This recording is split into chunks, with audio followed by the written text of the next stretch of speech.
El Señor esté con ustedes. Y con tu espíritu. Lectura del Santo Evangelio según San Mateo. Gloria a ti, Señor.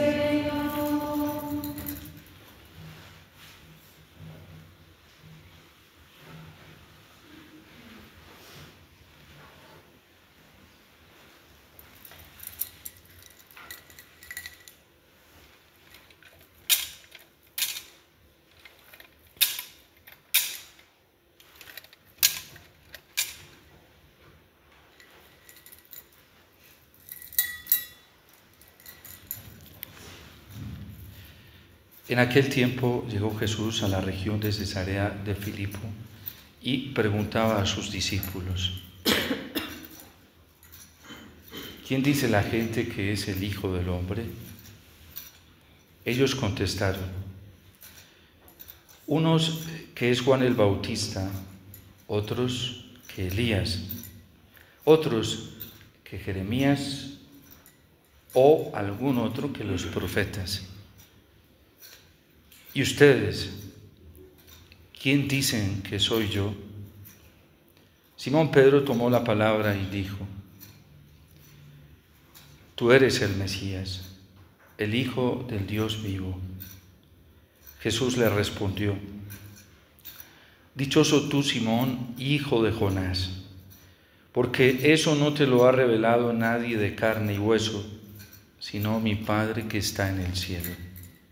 Ahora te digo yo, tú eres Pedro, y sobre esta piedra edificaré mi iglesia, y el poder del infierno no la derrotará. Te daré las llaves del reino de los cielos. Lo que ates en la tierra quedará atado en el cielo, y lo que desates en la tierra quedará desatado en el cielo. Palabra del Señor. Gloria a ti, Señor Jesús.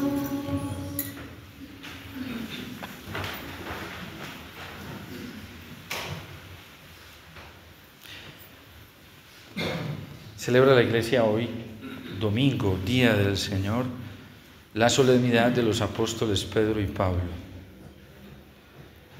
Para nosotros, en la liturgia, sobre todo cuando tenemos un poco de conocimiento lo que significa el día domingo, Día del Señor, que no permite, por la importancia de este día, que ninguna otra fiesta o ninguna otra celebración ocupe el lugar dominical. Hoy nos podemos hacer la pregunta: ¿por qué esta fiesta y solemnidad del apóstol Pedro y San Pablo pueden ocupar un día tan importante como lo es el Día del Señor? Y la respuesta es muy sencilla y simple. Es que Pedro llegó a lo que cada uno de nosotros tiene que llegar. Con este interrogante que Jesús hace en Cesarea de Filipo, una ciudad, un lugar muy importante, revestido de mucha belleza, de mucho esplendor, pero también un lugar donde se traicionaba, donde había mediocridad, donde vivían precisamente los reyes y donde por apetencia al poder, al placer, se fustigaba y se llevaba por delante a quien fuera. Aquí precisamente Pedro tiene una experiencia, porque es una experiencia de fe. Esto que Pedro confiesa y esto que Pedro está manifestando con su boca, está profesando con su boca, no le viene fruto del conocimiento de la tradición, de los libros, de la teología, no le viene como fruto del conocimiento intelectual en la filosofía, tampoco le viene de los rumores o de los comentarios, y ya vemos cómo el mismo Evangelio nos presenta cómo se rumoraba, se hacían rumores acerca de la persona de Jesús, pero nadie lograba identificar quién verdaderamente era el Señor. Ni siquiera de los 12, los otros 11 lograban identificar verdaderamente la auténtica identidad de Jesús. Y Pedro, por una revelación divina que acoge en el corazón, no en la cabeza, no a partir de los sentidos, porque Pedro no llega a esta experiencia de la fe y a esta confesión de la fe por el resultado intelectual o el resultado de los sentidos, que es más el resultado científico, sino por una experiencia más sencilla y simple, como la puede reconocer todo pequeño que busca verdaderamente al Señor con sencillez y lo busca con su corazón. Y Pedro reconoce quién es Jesús en su corazón, porque en esos momentos se lo está revelando el Espíritu Santo. Y es tan importante esta celebración para nosotros, porque Pedro llega al corazón de lo que todos nosotros debemos llegar como cristianos, a lo que toda la humanidad debe llegar. Hoy hay mucha información sobre Jesús, mucha información teológica, filosófica. Hay doctorados y especializaciones sobre esta persona, sobre la identidad de Jesús. Se habla desde la tradición con mucha fuerza, con mucho conocimiento y hasta con vanidad y soberbia de quién es Jesús. Y eso está lastimando precisamente el corazón y la sencillez de muchos cristianos dentro de la iglesia. Hoy también se habla de Jesús a partir de la tradición y solamente de la tradición, de la conservación de una cantidad de cosas y de leyes que, siendo buenas, y de conocimientos que, siendo buenos, no terminarán dando lo que el apóstol Pedro hoy alcanza a identificar en su corazón. Tú eres el Mesías, tú eres el Hijo del Dios vivo, tú eres lo más grande y lo más importante que le puede pasar, puede pasar a cualquier ser humano. Porque tú eres quien verdaderamente transformas la vida. Tú eres quien verdaderamente hace nuevas todas las cosas. Tú eres quien verdaderamente das la vida y la vida en abundancia. Tú eres verdaderamente esa luz que uno puede encontrar cuando está en la oscuridad. Tú eres verdaderamente el que nos hace arder y palpitar el corazón y nos llena la vida de esperanza. Y podríamos decir tantas cosas de lo que significa verdaderamente esta confesión de Pedro, que aquí podríamos quedarnos no solamente este día, sino días y días testimoniando lo que es verdaderamente la experiencia de Jesús. Ustedes, ¿qué escuchan decir de mí? Algunos dicen que eres Juan el Bautista, otros que eres Jeremías, otros que eres alguno de los profetas. Pero es Pedro quien llega verdaderamente a identificar lo que es el Señor y debe ser el Señor para todos nosotros. De hecho, en algún momento la iglesia cristiana, en sus inicios, estaba entrando en unos conflictos. Y eran conflictos precisamente por conocimiento, por divagación intelectual, por conocimiento sentimental. Cuando Pablo conoce al Señor, lo conoce lo mismo que Pedro lo reconoce. No fue a través de la tradición. De hecho, San Pablo todavía no había tenido el primer contacto con los apóstoles, que ya tenían una tradición sobre Jesús, porque habían vivido con Él, porque habían compartido con Él, porque habían estado con Él. La experiencia que tiene Pablo es diferente, es nueva. Tampoco le llega por el conocimiento de las leyes judías, de toda la tradición judía. Al contrario, él mismo lo testimonia en la carta a los Gálatas, que perseguía a los cristianos y perseguía el camino por estar tan aferrado a todas esas tradiciones judías. A Pablo le llega el conocimiento y la experiencia de Jesús por una revelación que él tiene en el corazón, porque así es que le gusta hablar al Señor. Dios escogió, y no solo escogió, es que Él mismo creó un lugar apto para poder habitar, un lugar apto donde el ser humano le pueda escuchar, un lugar apto donde el ser humano se pueda relacionar con Él, donde pueda entrar en intimidad con Él sin complicaciones. Ya lo había prometido a través de los profetas, Con Jeremías dijo él mismo: llegarán días, oráculo del Señor, en que todos me conocerán, desde el más pequeño hasta el más anciano. Y ya no tendrán que ser enseñados ni adoctrinados por nadie, porque yo mismo pondré mi ley en sus corazones y todos me podrán conocer y sabrán que yo soy el Señor y sabrán quién soy yo. Con esta solemnidad que hoy celebramos, con el testimonio de los apóstoles, para nosotros se abre una expectativa grandísima de gran esperanza, porque ya no estamos limitados para conocer al Señor ni por el conocimiento intelectual, ni por el conocimiento científico, que nos tienen evidencias de quién es el Señor, ni por el conocimiento que otros tienen, sino por la experiencia personal y única que cada uno de nosotros puede vivir con el Señor. Porque Saulo, Pablo, también conoce a Dios por revelación. Aquel que se dignó revelarse cuando yo iba de camino a Damasco persiguiendo a los cristianos, y me salió al encuentro y lo confundió tanto esta luz que él se encontró, que le dice: Saulo, Saulo, ¿por qué me persigues? Y él se da cuenta que le está hablando la misma persona que él está persiguiendo, la misma persona que él está defendiendo. Es una paradoja, porque Pablo está defendiendo a Dios y por eso persigue a los cristianos, y Dios se le manifiesta y le dice: ¿por qué me persigues si soy el mismo? ¿Cómo así? Soy el mismo, yo soy Jesús. Le revela la Trinidad.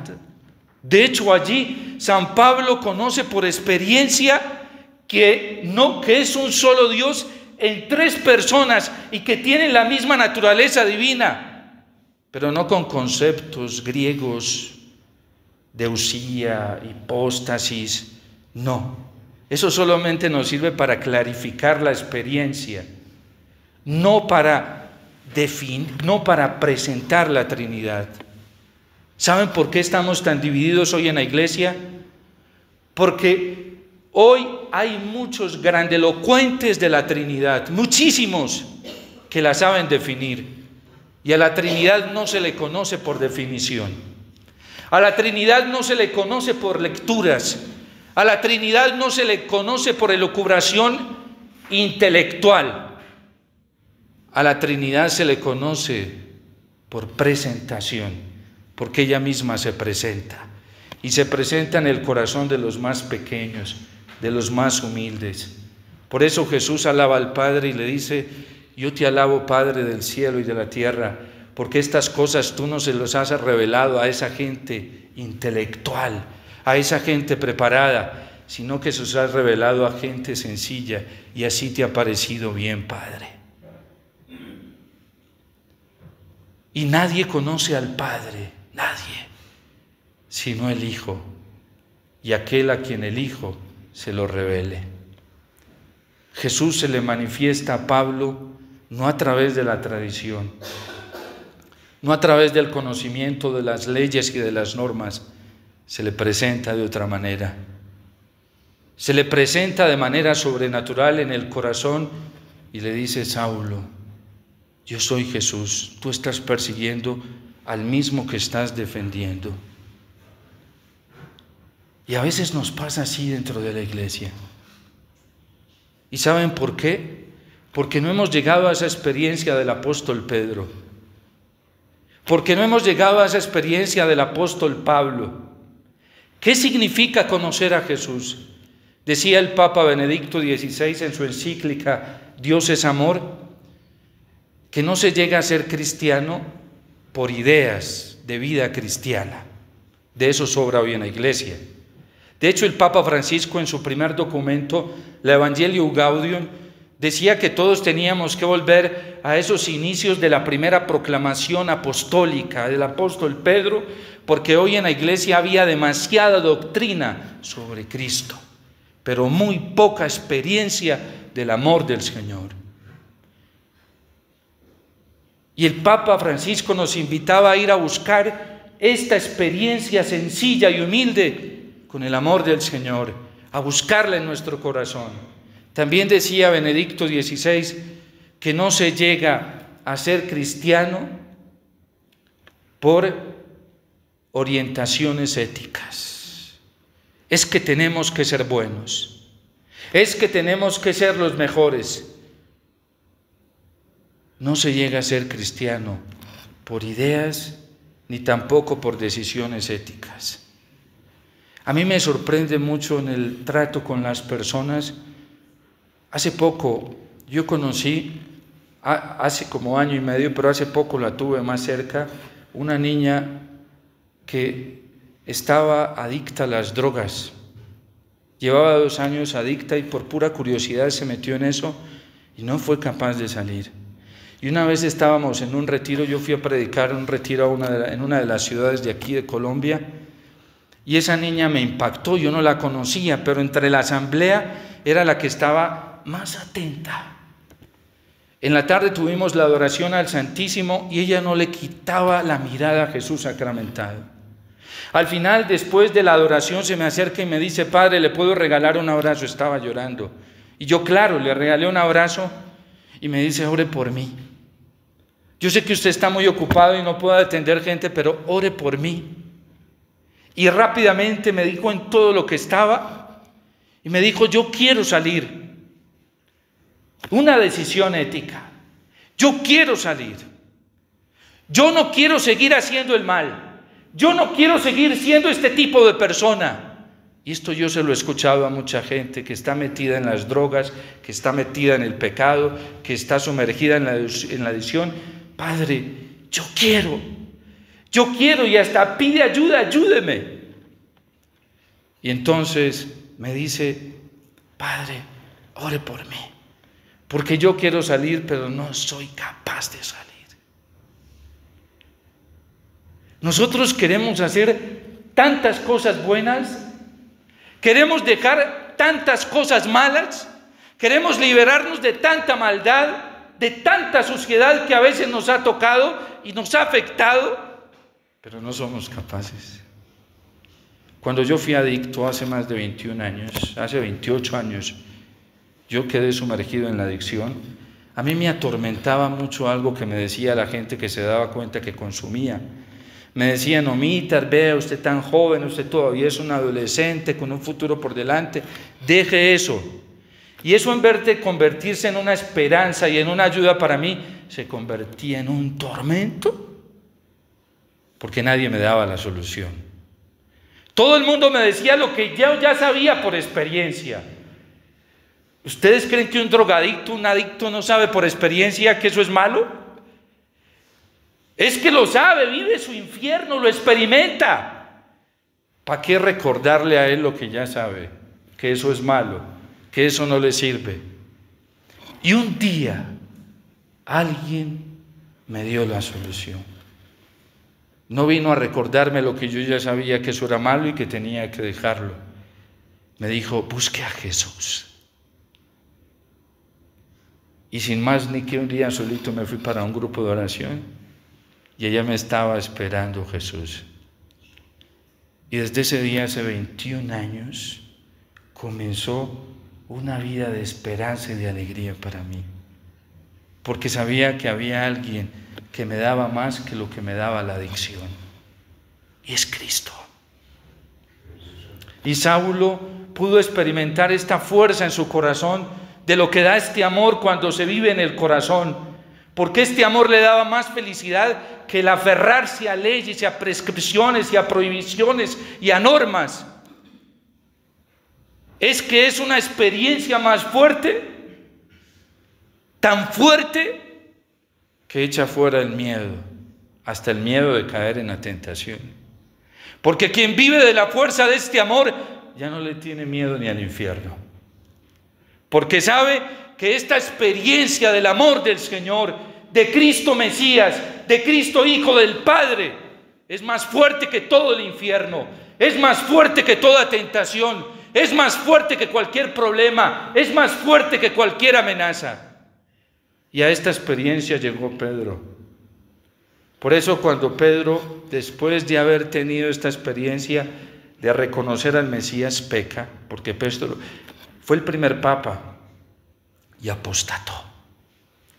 Si nosotros le vamos a aplicar el libro sexto, séptimo del derecho canónico a Pedro, que es el libro de las penas y sanciones en la iglesia, Pedro incurre en una auténtica apostasía, es lo más grave que hay. Porque 3 veces negó al maestro. Eso significa canónicamente, ante un jurista canónico, significa obstinación. Y quien se obstina es sancionado. Pedro negó a Cristo. Negó el fundamento de la fe. Y dice San Lucas que ahí sí supo San Pedro que era la amargura y el infierno. Porque comenzó a experimentarla. Por eso cuando el Señor se le presenta en Tiberíades 3 veces le pregunta lo que él había dicho cuando el diablo lo tentó que no iba a hacer. Cuando le dice el Señor que si lo ama y lo quiere, le está diciendo: Pedro, ¿quieres compartir toda tu vida conmigo? Y Pedro le dice: sí, Señor. Y le pregunta por segunda vez: ¿quieres compartir toda tu vida conmigo? Ya me negaste. ¿Pero ahora quieres? Y él le dice: sí, Señor. Y le pregunta por tercera vez: ¿quieres compartir tu vida conmigo para siempre? Pedro se pone triste. Pero se pone triste porque el Señor ya sabe lo que hay en el corazón de Pedro. Y Pedro tiene la oportunidad de expresarle y le dice: Señor, tú sabes todo. Y sabes que sin ti yo no puedo vivir. Y sabes lo que me pasó por estar sin ti. Yo no quiero volver a vivir sin ti. Cuando le dice por tercera vez: ¿me quieres? Y Pedro le dice: tú lo sabes todo. Nosotros, porque ignoramos muchas veces el lenguaje griego de la koiné, que es el lenguaje donde se expresa verdaderamente con originalidad el dato escriturístico, lo que Pedro le está diciendo es eso. Se pone triste porque le dice: Jesús, tú ya sabes que sin ti yo no puedo vivir. Sin ti la vida es un infierno. Sin ti me acabaría. Jamás podría resistir. Es la misma experiencia que tiene Pablo cuando describe en la carta a los Corintios a una persona que se llama amor y que es Dios y que es Cristo. Sin el amor, dice Pablo, sin Cristo, nada soy. Sería un címbalo que resuena y suena feo. Sin el amor, nada soy. Sin Cristo, nada soy. Por eso esta solemnidad es tan grande para nosotros, porque Pedro y Pablo nos ponen el fundamento más grande que puede llegar a conocer un ser humano por delante, y es Cristo. Y por eso esta solemnidad se mete en el día domingo y puede ocupar el día más importante, porque el centro de la vida de San Pedro y de San Pablo es una persona, es Cristo. No es una idea, porque una idea no los hubiera llegado a dar la vida por Cristo como la dieron. Tampoco es una decisión ética de querer ser buenos, porque una decisión ética, tarde que temprano hubieran traicionado al Señor por miedo. Cuando uno se aventura a querer ser bueno y se ilusiona y se encuentra en las dificultades de la vida, uno comienza a retroceder y a llenarse de miedo, porque no nos gusta asumir riesgos. Pero estos hombres tenían tan encendido el corazón que asumieron, ya no le tenían miedo ni a la muerte. Ahorita lo escuchamos diciéndole a Timoteo que él ya tenía la convicción que dentro de poco la Sagrada Escritura utiliza un término que dice libación. La libación es un momento anterior al holocausto. A las ofrendas se les echaba aceite o vino antes de quemarlas, antes de consumirlas. Y le está diciendo a Timoteo que ya le están echando ese aceite, porque ya sabe cómo lo van a devorar. Y ya sabe que va a morir. Y dice: el Espíritu Santo me está preparando con esa libación para la ofrenda. Y está feliz, tanto que llega a decir: para mí la vida es Cristo y la muerte una ganancia. ¿Se dan cuenta cómo la fuerza y la experiencia de ese amor nos lleva a dimensiones tan altas, que ya ni a la muerte le tenemos miedo, antes la llamamos. San Francisco de Asís, algunos en la tradición lo ponen con una calavera en los pies, no sé si la han visto. ¿Saben por qué? Porque fue tan grande la experiencia de amor que tuvo con Cristo, que andaba con la muerte a toda hora. La llamó su hermana, compañera, y le dijo que no se fuera de su lado. La esperaba, la anhelaba, no se separaba de ella, porque para el cristiano la muerte es la posibilidad más grande de unirse al Señor. Y por eso los cristianos no le tenemos miedo a la muerte. La muerte es un regalo. Mi papá tiene cáncer, ahorita hace 6, 7 meses le descubrieron cáncer y ya le había hecho metástasis. Y entonces me ponen la tareita a mí de darle la noticia. Y voy yo y lo acompaño a un examen, le iban a hacer la biopsia, él no sabía nada. Él andaba deprimido porque era una incertidumbre de no sabía qué tenía, qué le pasaba y nadie le decía nada. Y entonces entro yo al examen con él y le dice el médico, le dice: don Héctor, ¿usted sabe por qué está aquí? Y dice: no, doctor. Minutos antes me había dicho: mi hijo, yo tengo esperanza en este jubileo de la esperanza, ¿sí? Que todo me va a salir muy bien y que no va a tener ninguna enfermedad grave, porque Dios me ama tanto que no va a tener ninguna enfermedad grave. Y yo por dentro sabía, eso para mí era una tortura, ¿sí? Y entonces le dice el doctor: don Héctor, estamos buscando un cáncer. Y yo me quedé calladito, él agachó la cabecita. Y ya me dijo el médico que saliera. Yo salí, lo esperé en el cubículo. Cuando llegan, se sientan a camillita, yo estaba sentado en una silla, y vuelve y me dice: mi hijo, ay, Dios es muy bueno, mi Diosito es muy grande. Yo siento que todo me va a salir muy bien. Y yo lo miré y le dije: papá, es que tú ya tienes cáncer. Están buscando la fuente de donde se está expandiendo y ya se te regó. Y días antes me había dicho que tenía unos dolores tan fuertes en los huesos que él sentía los huesos como si se le hubieran deshecho. Pues apenas normal que sintiera eso, ya le había hecho metástasis en los huesos. Y entonces le dije: papá, ya lo tiene. Entonces un silencio. Y yo me quedé en silencio y yo estaba en una paz. Yo dije: bueno, Señor. Él buscó en su bolsillito algo, cuando sacó un pañuelito, comenzó a limpiarse las lágrimas. Y yo pensé para mis adentros y dije: no, ahí está actuando el Señor. Y me dice: mi hijo, es que uno sí es muy apegado a la vida. Y entonces le dije, yo me quedé callado, no le dije nada, yo estaba disfrutando de una paz que tenía en mi corazón. ¿Quién da eso? Eso lo da Cristo. Y como yo había estado orando para ese momento, y entonces vuelve y se limpia otra lágrima, y me dice: mi hijo, ¿sabe qué? La verdad es que a mí sí me da sustico encontrarme con Dios, porque como fui de malo, mi papá viene en un proceso de conversión hace unos años muy bonito, y entonces yo lo miré a la risa y le dije: no, papá, tú ya vas camino al cielo, aprovecha esto, porque con esta enfermedad puedes reparar y se te acaban esas culpas y te vas derechito, si aprovechas, para el cielo, allá te va a recibir el Padre Celestial. Y nos fuimos como 3 horas hablando, y él feliz hablando de la muerte. Y ya lo tienen con un tratamiento paliativo, psicólogo, psiquiatra. No es que esté desajustado, está más ajustado que quién sabe es qué, ¿sí? Y entonces él dice, y lo ve uno en una paz, y él dice: es que mi Dios es tan bueno, yo me pude haber muerto de muerte de repente, y mi Dios me dio unas vacacioncitas para prepararme. Esa es la experiencia que hoy nos transmiten estos apóstoles. Para la lógica humana eso es imposible. Vaya, pregúntele a un psicólogo si esto es posible. Dice: no, este está desajustado, algo le pasa, ¿sí?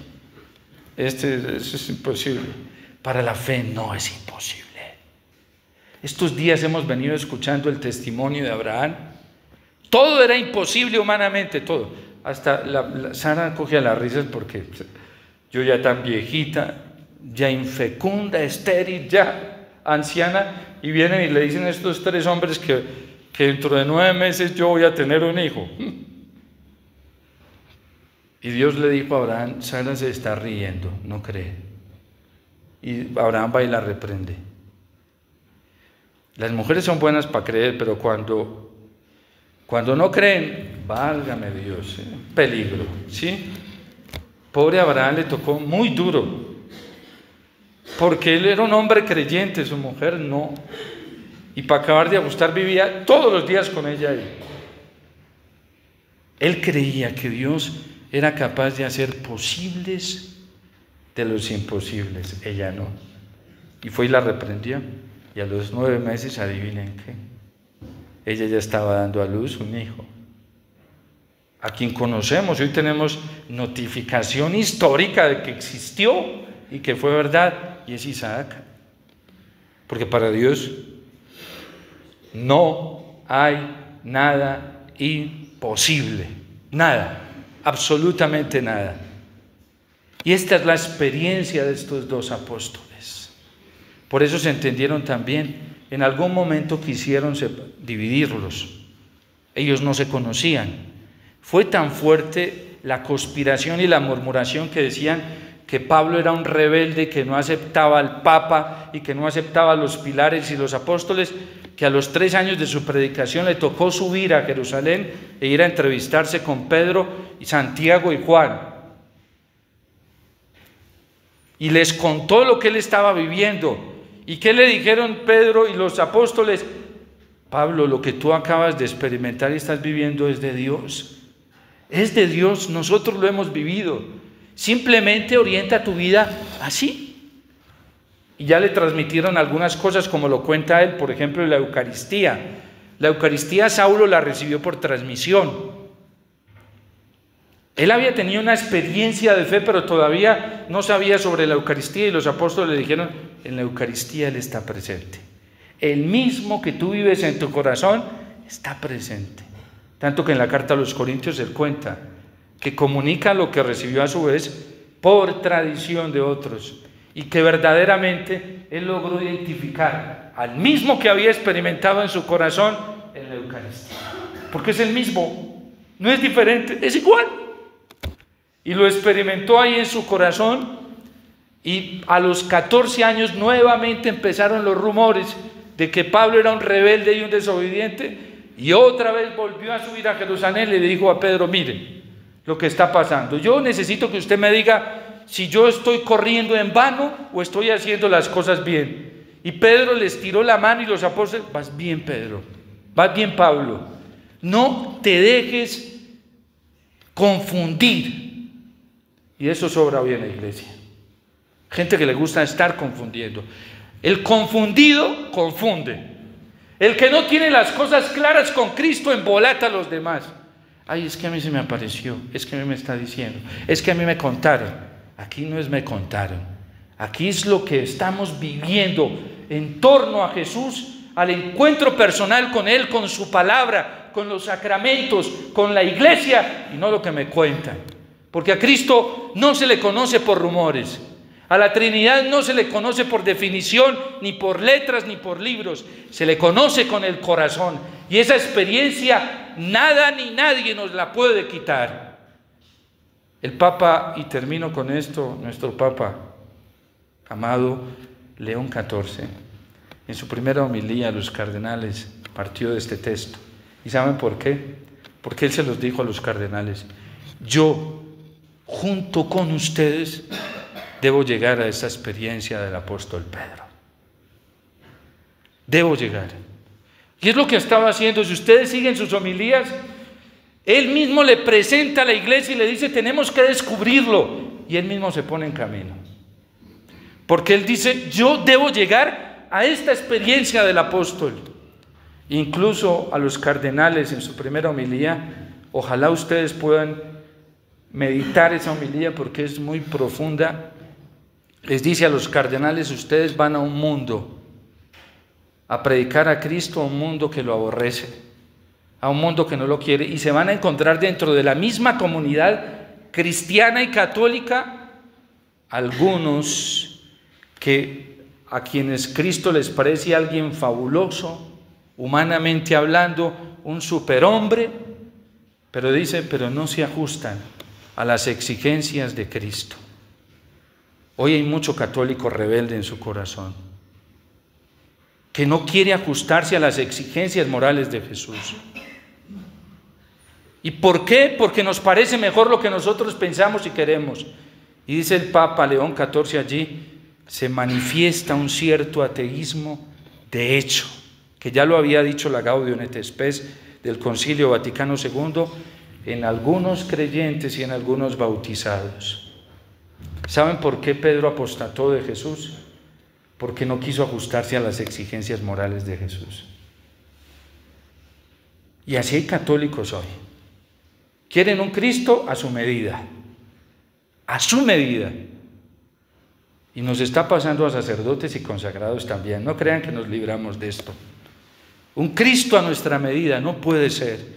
Por eso el Cristo que se le presentó a Saulo es a la medida de Dios.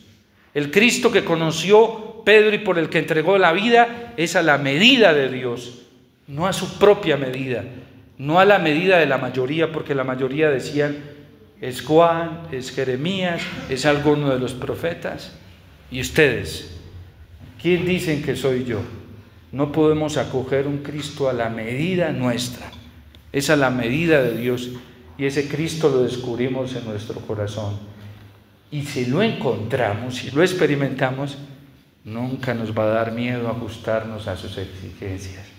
Por eso Pedro, cuando lo confiesa nuevamente por 3 veces, le dice, tú lo conoces todo y tú sabes que yo me voy a ajustar ya a tus exigencias, lo que me toca vivir.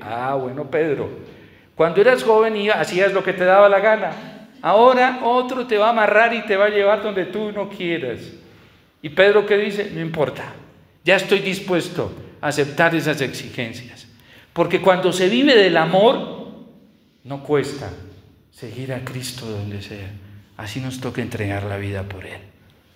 Así nos toque ganarnos el desprecio de la mayoría por Él, no importa.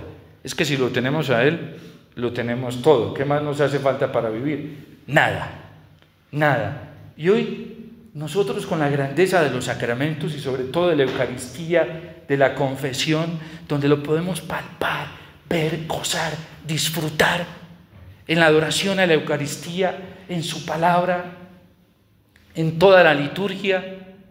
Ojalá nuestra relación con la liturgia no sea la relación de los muertos, sí, que a veces venimos a la liturgia como muertos y estamos en la liturgia como muertos. Cuando uno no tiene experiencia con Jesús, nunca le encuentra el sabor a la liturgia. Cuando uno tiene experiencia con Jesús, todo le sabe a cielo, a cielo, a cielo. Porque es que, y más la Eucaristía, ¿saben qué es la Eucaristía? Nos permite disfrutar la vida eterna aquí en esta tierra. Imagínense que nosotros comemos lo que los judíos que no han creído en Cristo todavía están esperando.